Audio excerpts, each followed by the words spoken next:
gamit na to. Ngayon lang kumakaluskos. Yun. So yan ang gagawin natin. Actuator po yun.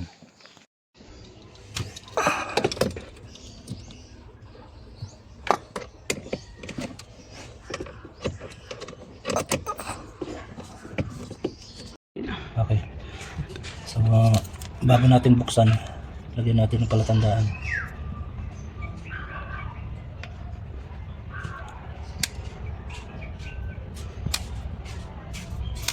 Okay.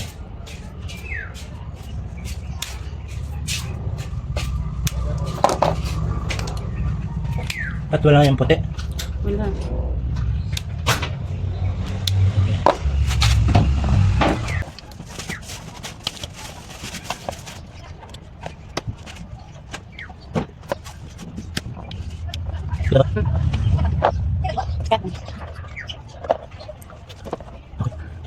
So, okay na. Yan. Yun. Okay.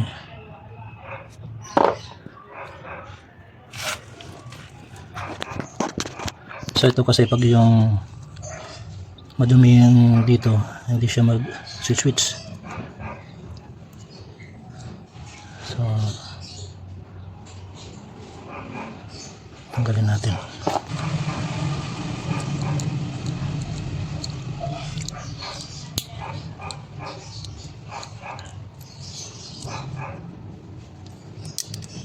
Yan.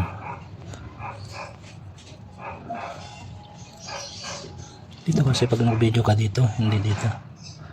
Ilaw mga, hindi mga ilaw. So ito linisin natin to, tsaka dito. Kailangan ng ano. So tapos testerin natin to kung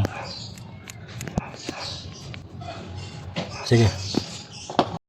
So bago natin linisan to, kasi baka useless ang ano natin, check natin muna to kung maganda yung pagkalagay, kasi minsan na babasag to dun sa pinaka ano niya, kaya hindi na umiikot yung motor, pero ito hindi na kumakabyos na, so useless din. So check natin kung umiikot pa yung motor. 5 volts lang yan, ha? Yan, 5 volts lang. Yan, umiikot naman. So pinipigilan ko, okay naman, malakas naman yung ano niya. So ibig sabihin nun, hindi sa motor, kundi dun sa dumi lang na kumapit dyan. Kasi minsan yung carbon, ito, yan, kailangan linisin yan. Yan. Yan. Tapos para yung spring niya mag-switch talaga, i-adjust natin na ipataas ng konti. Yan.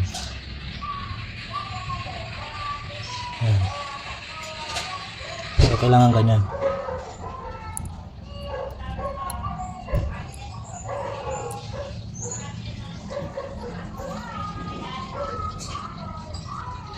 Okay.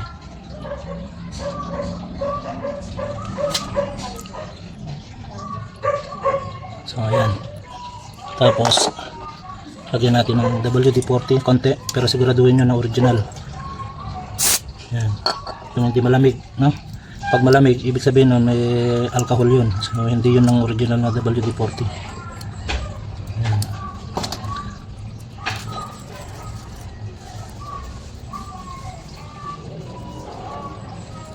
Yan.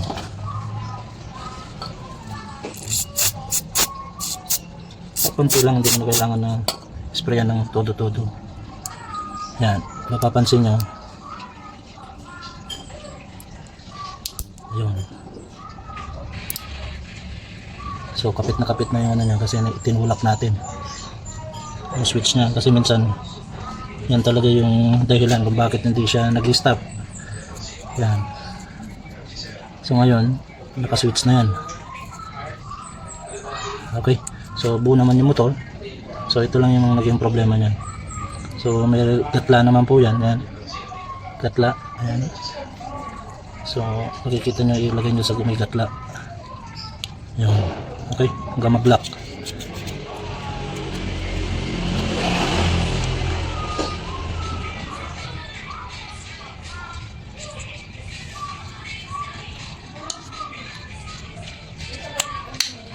Yan.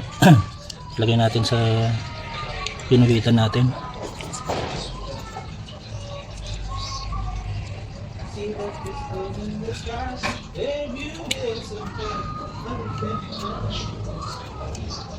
So nandun yung guhit natin, ano? Yan. So baliktad na tayo. So baliktadin natin. So yan ang kagandahan ng may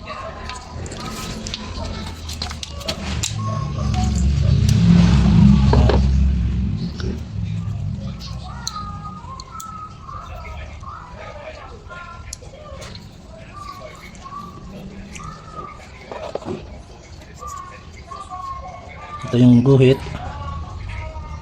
Ayan o. So ganyan tayo.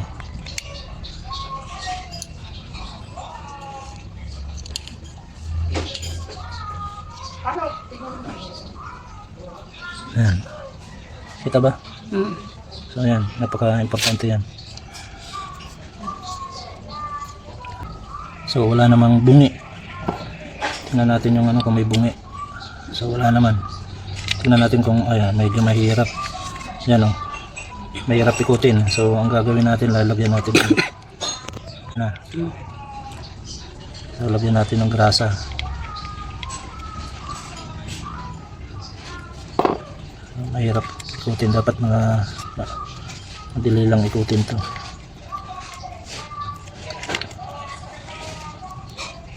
So minsan kasi dahil sa init, pwedeng nag-shrink yung plastic, pwedeng nag-shrink kaya nagkaroon ng konting disalignment. Yan o, medyo masikip. So hindi dapat din ito, masikip siya. Yan o, masikip. Okay, so pag nainitan kasi yan ang plastic, pwedeng nag-shrink. So ang gagawin natin, luwagan lang.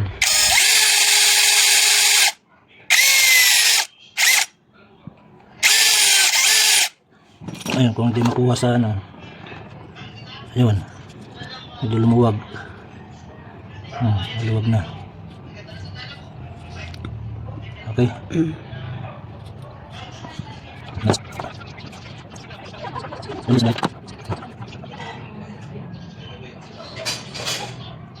So okay pa naman yung grasa. Okay.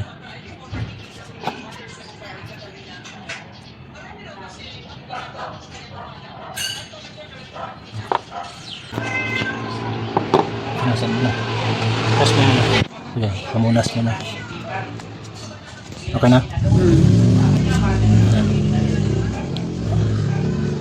May posibilidad na nag-shrink to dahil sa sobrang init. Pwedeng sa kalumaan nag-shrink kasi ang plastic.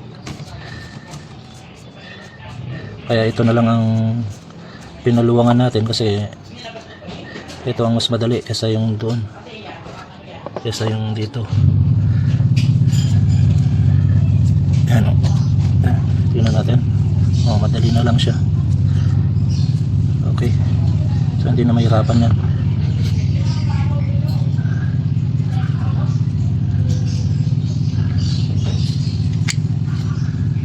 Yan.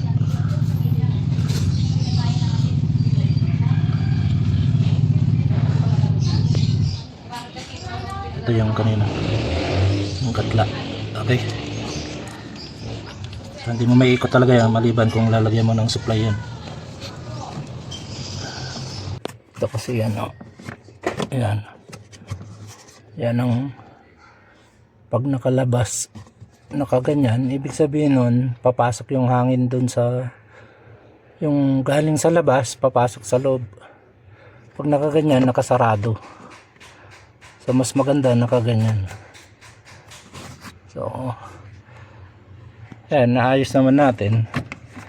Pero mas so ang may ano ko lang sa inyo, ganun lang yung maglinis, mag-repair.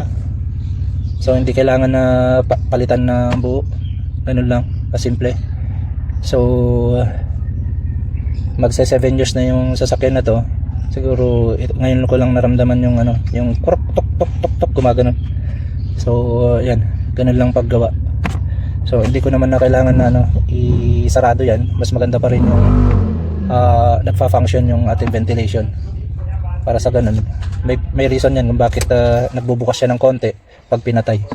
Sa tingin ko, kasi nagbukas sila ng konti dahil pag yung nabilad sa araw yung sasakyan, may lalabasan ng konti na hangin at saka papasukan ng konting hangin yung loob ng sasakyan pag pinatay. Pero pag binuhay mo naman, sige, pandarin mo. Pag pinandar naman, sige, yan, nagbukas yan ha. Sige, pandarin mo. Yan. Pag nag-aircon na yan, yan, meron na. Yan.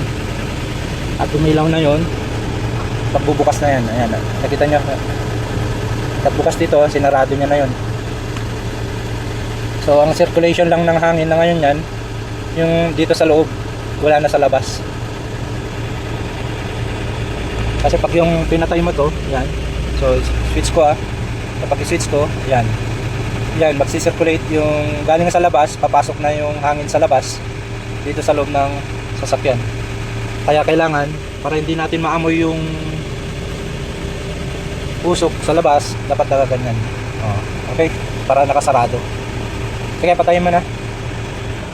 Ayun. So nagbukas ng konti. So yan ang purpose niya.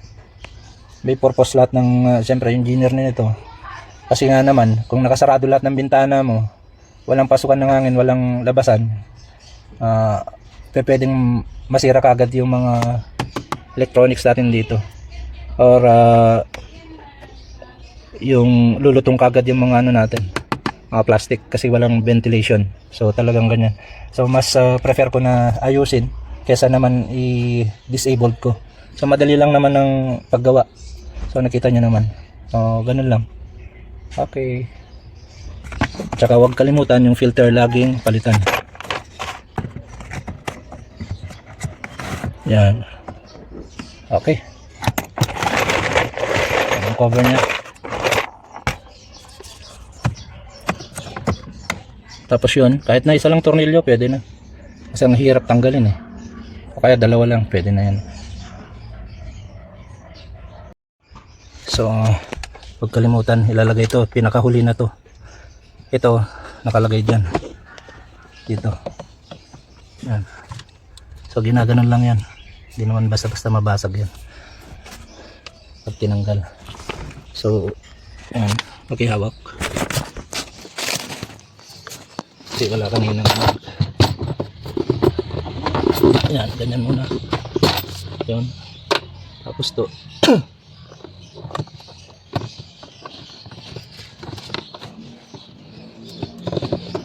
Yun.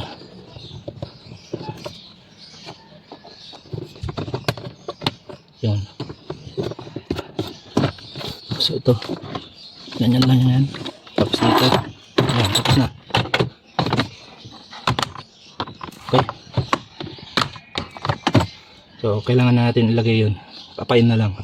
So yan ang hindi ko na may video kung paano. Okay.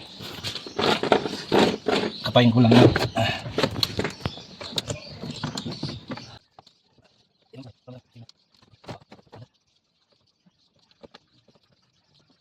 Yun. Okay. So kailangan ayos. Okay. Ganun.